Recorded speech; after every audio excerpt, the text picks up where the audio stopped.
Eu estava meditando nesse salmo, pensando nesse salmo e vendo como esse salmo ele traz lições importantes para a nossa vida.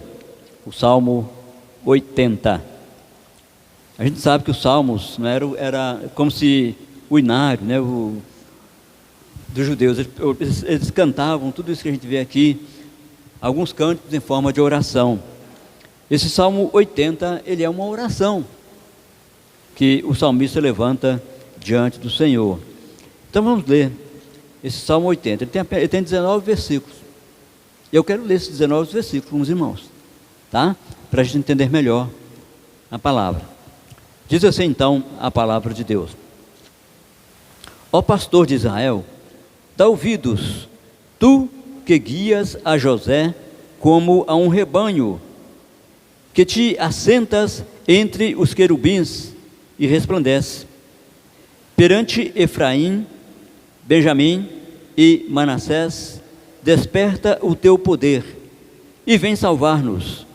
Faze-nos voltar, ó Deus, faze resplandecer o teu rosto e seremos salvos.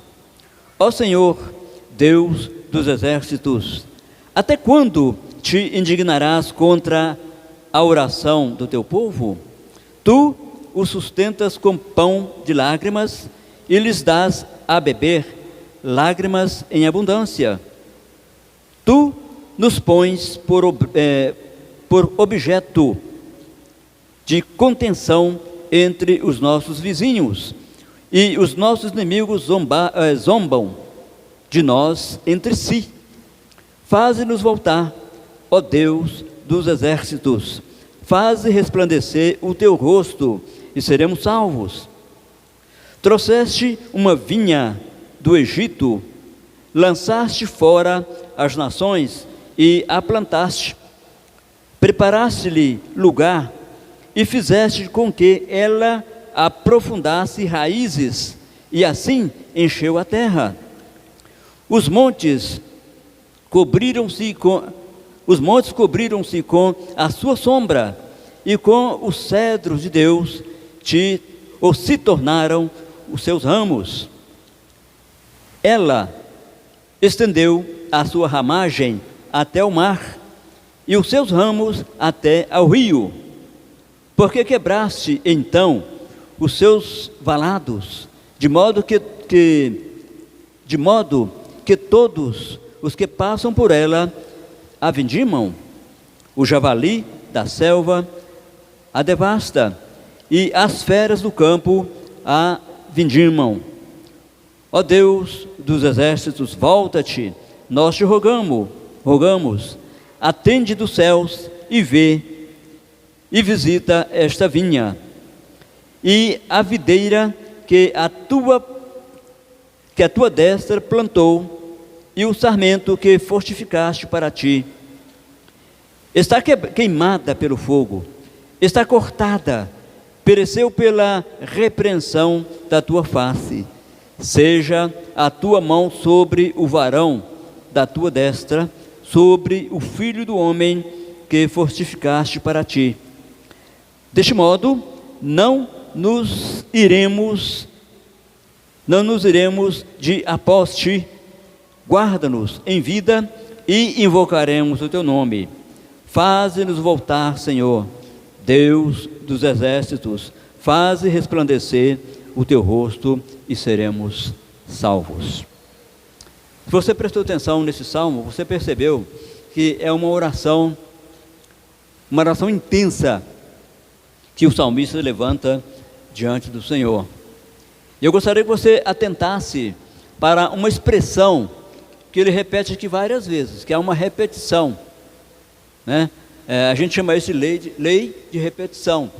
Ele repete várias vezes aqui, faze, ou volta-te, faze voltar. Sempre essa expressão, ela tem uma repetição aqui. Mas, irmãos, o que eu quero compartilhar com os irmãos é que no atual momento do povo de Deus, né, em toda a face da terra, tem se tornado mais do que necessário a gente entender, né, a importância da nossa realidade espiritual. A gente está vivendo dias que a gente não pode distrair de nada, mas que precisamos nos voltar, como ele fala aqui, nos voltar para Deus, para analisar, para perceber a nossa realidade espiritual do momento. Para que isso, irmãos? Para que a gente busque uma transformação, para que a gente busque algo novo de Deus para nós, porque Deus tem sempre algo novo para nós como igreja do Senhor. Eu estou dizendo isso porque na maioria dos que estão aqui, todos já experimentaram ao Senhor Jesus um dia na vida.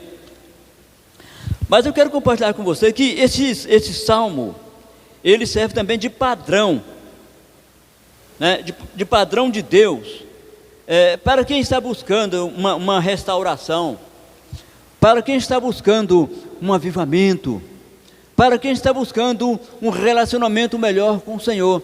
Esse salmo aqui serve para essa realidade que eu acabo de dizer para os irmãos. Mas a súplica do salmista é: faze-nos voltar. E essa expressão faze-nos voltar, ela é vista na expressão restaura-nos. Restaura-nos. E meus queridos irmãos, quando eu estava olhando para esse salmo, eu estava vendo esse salmo, ou vendo que esse salmo, ele é uma alegoria.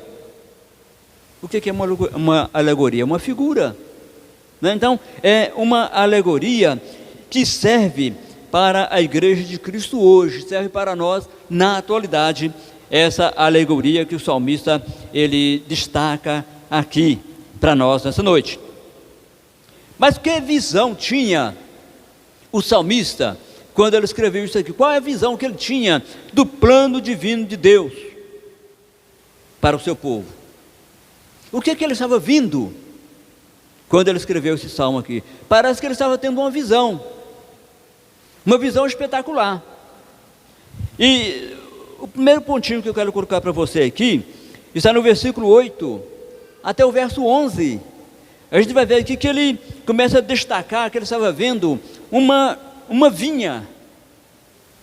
Olha o que ele fala do verso 8 até o versículo 11. Acompanha comigo.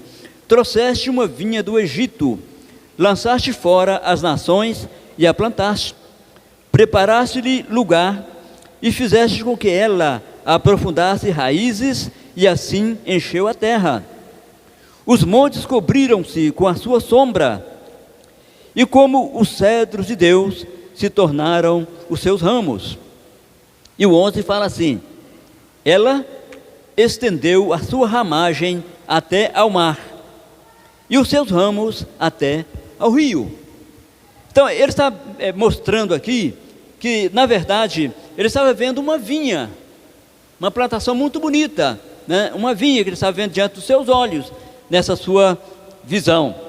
E essa vinha, segundo ele, nós podemos perceber que ela era ampla, ela era vasta, ela tinha uma extensão enorme, de maneira que se aquela vinha sendo plantada com firmeza, sendo tratada, sendo regada, o que aconteceria com aquela vinha? Ela se estenderia, né? As suas ramagens se estenderiam, ou a sua sombra se estenderia até os montes, cobrindo os montes. E na verdade essa visão alegórica do salmista, a gente percebe que aponta ainda para o compromisso missionário da igreja hoje, para o compromisso missionário da igreja, ou seja, dilatando-se até aos povos de outros lugares, ou seja, essa sombra, essas raízes seriam estendidas. Então está mostrando esse compromisso também da igreja do Senhor. E quando eu estava preparando e olhando para essa realidade aqui, irmãos, eu estava pensando que, eu não sei se você já percebeu isso, que no Brasil nós vivemos um tempo incomum da multiplicação de igreja, ou de igrejas em nosso Brasil. A gente percebe que em cada esquina que você passa, tem uma igreja. Quando é uma igreja grande, uma igrejinha. Ao lado aqui nós temos uma, bem vizinho de nós aqui, né? E por aí vai. Então nós percebemos que o Brasil tem vivido um tempo incomum da multiplicação da igreja. Mas é interessante a gente pensar que com raras exceções, eu digo para os irmãos, que as igrejas não se ocupam em estender as suas ramagens até ao mar, como diz o Salmo aqui, de se expandir, né? de sair das quatro paredes, de sair da sua acomodação, ou até mesmo da sua indiferença. É o que a gente percebe também. Mas quando Jesus ele determinou a ação da igreja, ele não se, ou seja, Jesus ele estava pretendendo a igreja como um corpo vivo de testemunhas, de pessoas que testemunhariam da sua palavra, do seu nome, né? Então é assim que Jesus estava vendo. O que ele fala lá? Tanto em Jerusalém como Samaria e até aos confins da terra. Mais ou menos tem muito a ver com o que o salmista fala aqui, estender as suas raízes. E a gente sabe que a história revela que a igreja ela começou a acomodar-se naqueles dias. Ela começou a ficar quietinha no seu canto. Ela começou a acomodar-se a Jerusalém. Vamos ficar só aqui em Jerusalém. Aqui está bom demais. Era um grande centro, né? Era um grande centro. Então eles estavam se acomodando a Jerusalém. Então, o que aconteceu? Deus permitiu que viesse uma perseguição tal que fez de Estevão o primeiro mártir da fé. Ele morreu por causa da sua fé, mas por causa de uma perseguição que se desencadeou. Aí o povo não podia mais ficar onde estava, tendo que avançar. Eu não vou ler, mas vou apenas citar que no livro de Atos, no capítulo 1, lá está registrado, né, lá que a partir daí a igreja ela começou, ou seja, a partir da perseguição, a igreja começou a praticar, né, o plano, o programa de Deus, a cumprir o programa divino. A igreja começou a espalhar, começou a se estender. E todos nós sabemos onde é que a igreja conseguiu chegar naqueles dias. Pregar o evangelho em todos os quadrantes da terra, em todos os lugares da terra. Mas por quê? Porque foi necessário que viesse uma perseguição. Que sobre nós não seja necessário isto, mas que nós estendamos as nossas raízes, a nossa ramagem, até aos rincões, né? Eu poderia dizer aqui com os irmãos. Mas, meus irmãos, a súplica resultante dessa visão do salmista é: visita esta vinha. Você que acompanhou a leitura do texto comigo, eu creio que você se lembra que está escrito aí: visita esta vinha, vivifica-nos, restaura-nos. É mais ou menos isso que o salmista está querendo dizer. Mas a visão, irmãos, ela aponta para outros problemas, para alguns problemas que não são menos graves do que esses em que nós mencionamos até então. Aí eu quero falar para os irmãos do nosso segundo pensamento aqui, de alguns problemas, algumas necessidades que são visíveis na vida da igreja, na nossa vida hoje como igreja.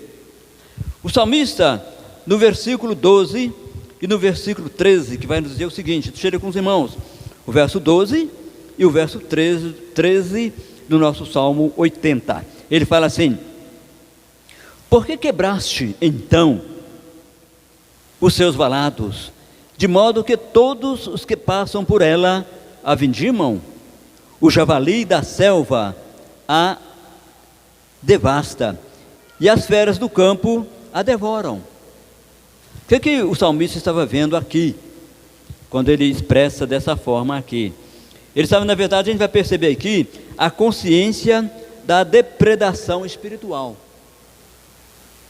A gente transforma isso para essa realidade. A consciência, ele estava tendo a consciência de uma depredação espiritual.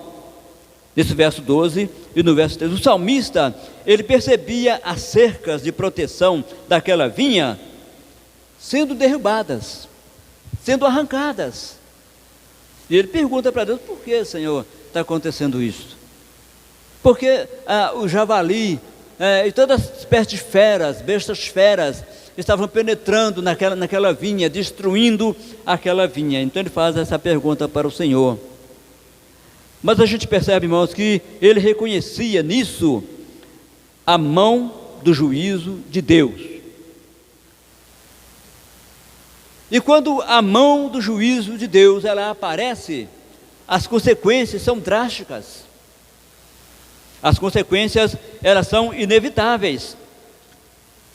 E ele reconhecendo isso a mão de Deus, e as consequências elas foram resultantes, formaram aí, quando a gente olha para o verso 12, começa a mostrar figuras interessantes, né, com paralelos na história da igreja hoje.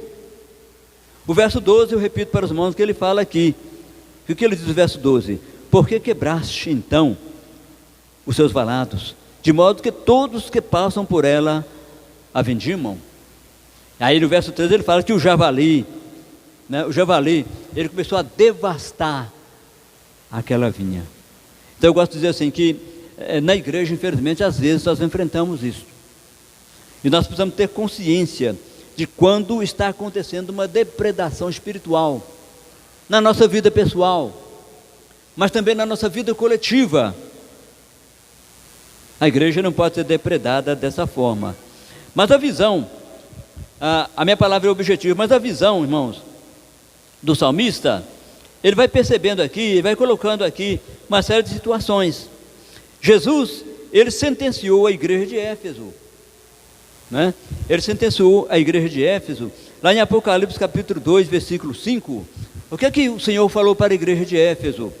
Lembra-te, pois, de onde caíste, e arrepende-te, e pratica as primeiras obras, senão brevemente venho a ti, e tirarei do teu lugar o teu candeeiro.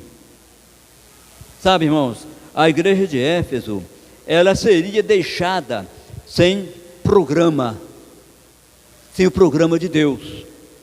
Ela seria deixada sem visão, ela seria deixada sem perspectiva, se ela não lembrasse de onde ela caiu, se ela não voltasse para o seu estado anterior com arrependimento. Ela seria deixada exatamente assim. Está escrito, irmãos, em Provérbios capítulo 29, versículo 18, que não havendo profecia, o povo se corrompe.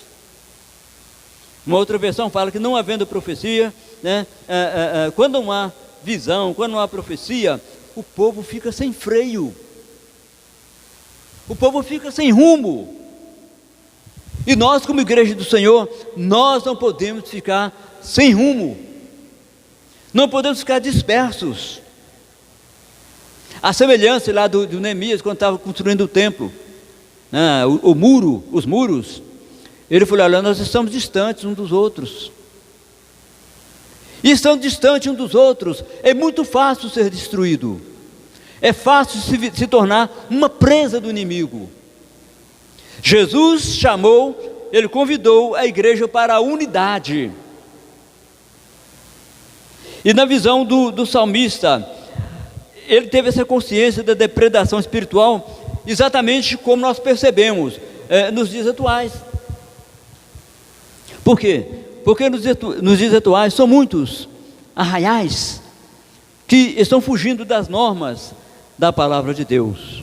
A igreja de cercas derrubadas, ela está aberta à invasão de tudo que é nocivo, de tudo o que é estranho. Aí você pensa, mas que palavra o pastor Carlos está falando num culto de oração? Mas eu creio que o melhor lugar para falar isso é num culto de oração.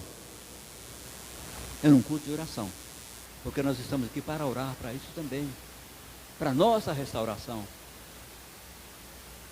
Senhor, visita a tua vinha. Irmãos, lamentavelmente nós vivemos dias que são dias tenebrosos, onde muitos arraiais têm se projetado, estão se projetando como vinhas de cercas derrubadas, onde toda espécie de animais pode entrar. Você tem percebido isso em tantas igrejas? É só ir na internet e ver lá os posts que têm sido feitos, né? de igrejas que tem se tornado, tem entrado de tudo. Eu recebi, dias atrás, no meu WhatsApp, uma mensagem de um pregador. Eu conheço esse pregador, jovem ainda.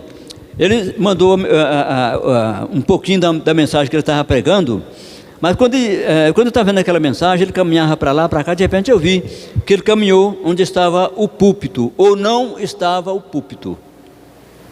Sabe por que eu falo caminhou onde não estava o púlpito? Porque quando ele chegou, a Bíblia dele estava em cima de um tambor. Já viu igreja assim? A Bíblia dele estava em cima de um tambor. O púlpito agora era um tambor preto. E ali estava a Bíblia dele em cima com a garrafinha d'água. E ele pregando lá daquela maneira, né? Estão buscando tirar o altar da casa do Senhor. Muito embora o altar não seja meramente isso aqui. Nós chamamos isso aqui de altar, né? Altar não é esse espaço entre eu e vocês aqui. Altar é o nosso coração. Mas esse é um lugar de respeito. Esse lugar aqui é consagrado ao Senhor. É daqui que emana a palavra de Deus para o povo. Mas é isso que eu vi, e eu vi com tristeza. Aí eu quis dizer para ele: tudo bem, meu irmão, abençoada a sua palavra, mas tiraram o altar. Então, meus queridos irmãos, esse segundo ponto aqui, primeiro ele teve a visão da vinha, depois todos os resultados daquela vinha que estavam vindo aos seus olhos, mas depois ele viu a igreja de cercas derribadas, e ele tinha essa consciência. E finalmente, o texto que vai nos mostrar a consciência da superficialidade espiritual. Consciência da superficialidade espiritual, o verso 15 e o verso 16. Estou caminhando para o final, se alguém estiver impaciente aí, né? Diz o versículo 15 assim: e a videira que a tua destra plantou, e o sarmento que fortificastes para ti, está queimada pelo fogo, está cortada, pereceu pela repreensão da tua face. Olha o que a gente percebe aqui, irmãos. Essa expressão que ele usa, está cortada. A minha versão fala está decepada, ou está cortada. Ou seja, em outras palavras, está sem raízes, ou a raiz está fora do seu lugar. Não existe consistência, não é? Você já viu uma árvore que não tem raiz? Quando a raiz ela morre, ela apodrece, a árvore vai cair. E a vida cristã é assim. Nós precisamos ter raízes. Então, mas ele fala aqui que ele estava vivendo aquela vinha dessa forma já.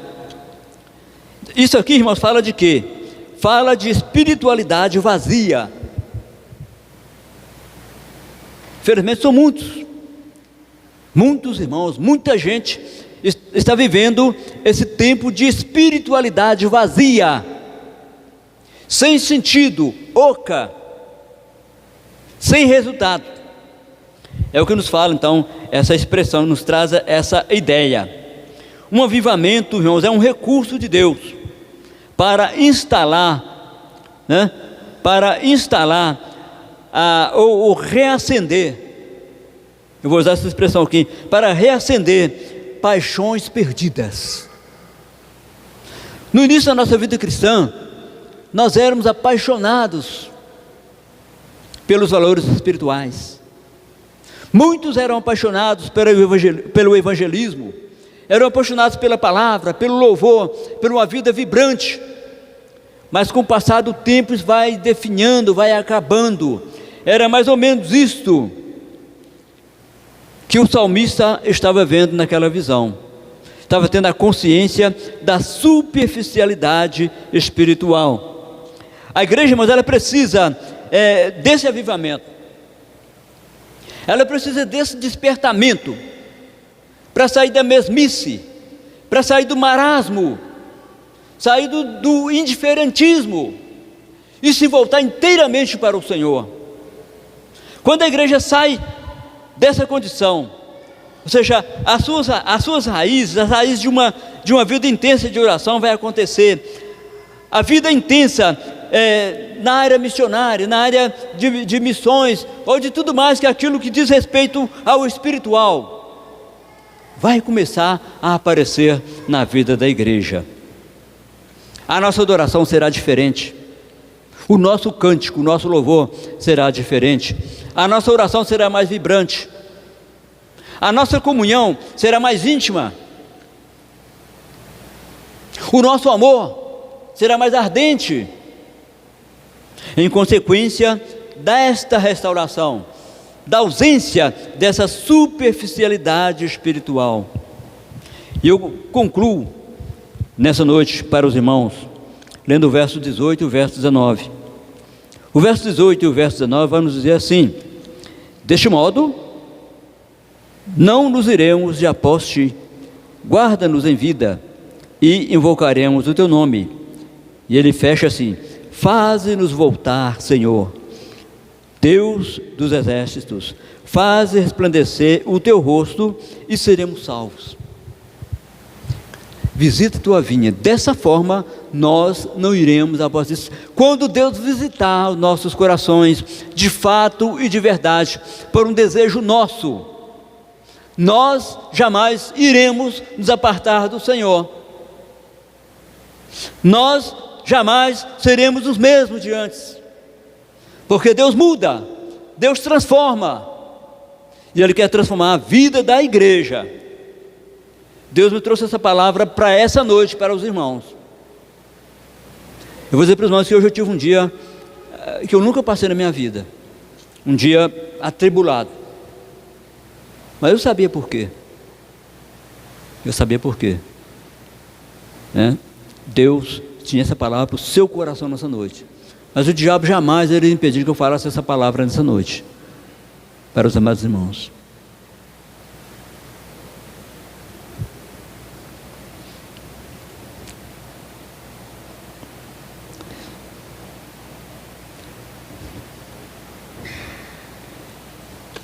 Irmãos, vamos voltar para Deus, irmãos.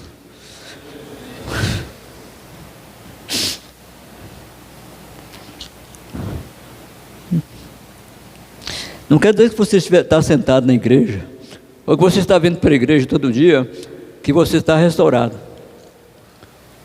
Mas é preciso voltar. É tempo de regressar para o Senhor. É tempo de pedir: Senhor, volta. Faz-nos voltar. Dá força para voltar para o Senhor. Eu quero chamar os irmãos para a gente orar. Vamos ficar em pé, vamos orar. Vamos buscar o Senhor, vamos crer que Deus está aqui. Abra sua boca comigo agora, ora comigo, em nome de Jesus. Deus amado, em nome de Jesus, ó Pai, estamos diante do Senhor.